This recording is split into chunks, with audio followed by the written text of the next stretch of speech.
Ухтенки получили спецприз на всероссийском конкурсе молодежных проектов стратегии социально-экономического развития «Россия-2035».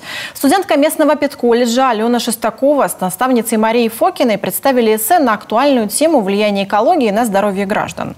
В своей работе участница не просто раскрыла конкретные проблемы на примере своего города, но и предложила пути их решения. Какие именно, узнала Любовь Лапина. В родную Ухту Алена с наставницей Марией Фокиной вернулась буквально на днях, а потому они обе еще полны впечатлений. Второй очный этап конкурса проходил в Москве, собрал больше 1000 участников, им от 7 лет до 35. Республику Коми представляли 24 участника, но в номинации «Эссе» Алена была единственной от региона. Конкуренцию ей составляли 100 человек со всей страны. А потому Алена, оптимистка по натуре, в победу не верила до самого оглашения результатов. Мы подходили к награждению, я сидела, и у меня 50 на 50. То есть я то выиграю, то не выиграю. На худшее никогда не надеюсь, на лучшее тоже. То есть что будет, то будет. И когда меня назвали, у меня глаза просто заслезились. Это было такое неимоверное счастье. Я не знаю, столько человек обойти. Конкурс «Россия-2035» проводят для школьников, студентов высших и средних профессиональных учебных заведений, аспирантов, молодых специалистов. Главная задача – сформировать предложение молодежи в проект стратегии социально-экономического развития Российской Федерации до 2035 года. Наставница Алены Мария Фокина узнала о нем из интернет-рассылки в сентябре прошлого года, за 2 дня до окончания приема работ на первый очный этап. С темой экологии определились быстро, поскольку она была, можно сказать, на поверхности.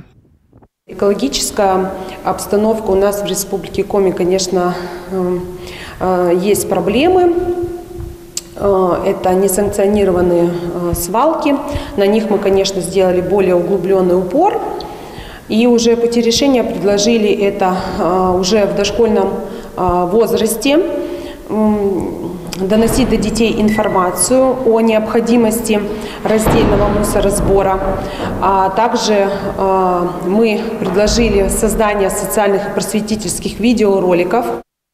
Эссе писала за одну ночь, признается девушка, а вот личная исследовательская работа была дольше и масштабнее. Тем более тему Алена выбрала сама и активно в нее вникала. Но, увы, в ходе исследования обнаружились неожиданные проблемы.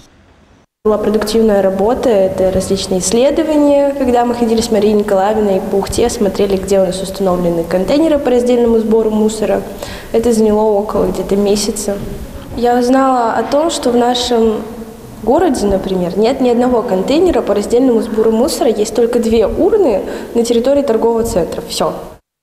Алена, будущий учитель начальных классов, к изготовлению обучающих роликов для детей приступит в апреле. Но другие идеи, предложенные в ее эссе, в колледже уже взяли на заметку и даже планируют внедрить в образовательный процесс со следующего учебного года.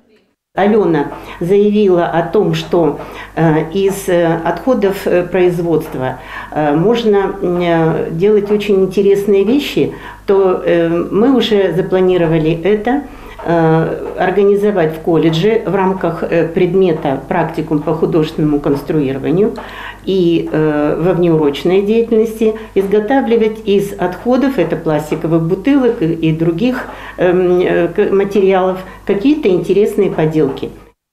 Тем более в колледже уже есть целая экспозиция поделок из нетрадиционных материалов. Конкурсы таких изделий среди студентов уже традиция учебного заведения. Кстати, одну из таких паучков из пластиковых бутылок Алена возила с собой на конкурс и по просьбе жюри оставила на память. Любовь Лапина, Виктория Науменко, Павел Лагутин, телеканал Юрган, Ухта.